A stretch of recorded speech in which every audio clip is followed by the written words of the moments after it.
Bir ay doğar ilk akşamdan geceden, neylem neylem geceden.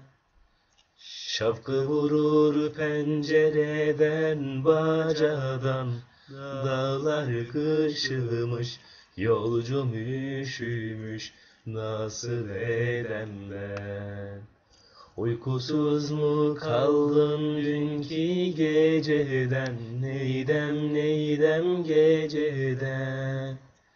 Uyan uyan yar sinene sar beni, dağlar kışımış, yolcum üşümüş, nasıl edem ben? Uyan uyan yar sinene sar beni, dağlar haramı, açma yaramı, perişanım ben. Aşağıdan gelir eli boş değil, neydem neydem boş değil.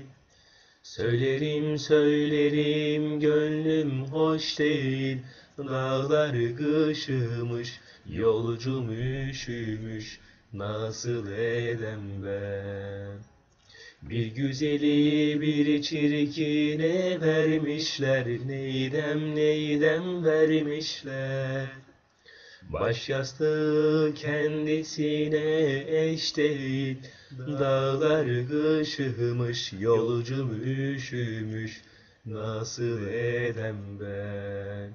Baş yastığı kendisine eş değil, dağlar haramı, açma yaramı, perişanım ben.